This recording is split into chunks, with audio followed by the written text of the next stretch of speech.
Hello, আসসালামু আলাইকুম guys, সবাই কেমন আছেন? তো আজ ছাড়বো হচ্ছে বাগেরহাটের মিট আপের ভিডিওটা। তো এটা এক সপ্তাহ আগে হয়ে গেছে।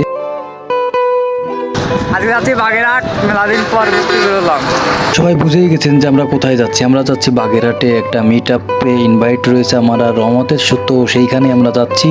তো অনেক সুন্দর লাগছে রূপসা সেতু, তো আপনারা তো চেনেন অনেকেই খুলনার রূপসা সেতু। এখানে আমরা কেন দাঁড়ালাম? এখানে আমরা দাঁড়ালাম একজনের অপেক্ষায়। তো সে কে? সে আছে আমাদের সাজ্জাদ। চলো তাহলে যাই। বাগেরহাটে এরকম একটা মিট আপ করার জন্য বাগেরহাটের যত মানুষ কন্টেন্ট ক্রিয়েটার এর পিছনে কাজ করেছে, সবাইকে আমার পক্ষ থেকে ধন্যবাদ ও ভালোবাসা, অভিনন্দন সব।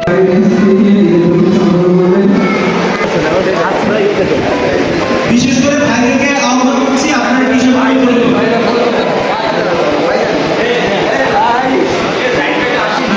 আসলে বাগেরহাটে গেলাম অনেকদিন পর, তো সেইখানে রহমত গেছিল আমার সাথে। তো সাজ্জাদের সাথেও মেলাদিন পরে দেখা হয়ে গেল। সাজ্জাদ কিন্তু গোপালগঞ্জ থাকে। তো খুলনার ভাই ব্রাদার ছিল তারা। অনেক সুন্দর সময় পার করতেছিলাম, আসলে বোঝানোর মতো না। মাহবুব জমাদ্দার ভাই, বাগেরহাটের জামাই বলা হয় তাকে। ভাই, আপনার প্রতি সবসময় শ্রদ্ধা ও ভালোবাসা থাকবে। ভালোবাসা ও শ্রদ্ধা জানিয়ে আজকের মতো এখানেই শেষ করছি। সবাই ভালো থাকবেন, সুস্থ থাকবেন, আবার দেখা হবে নতুন কোনো জায়গায়।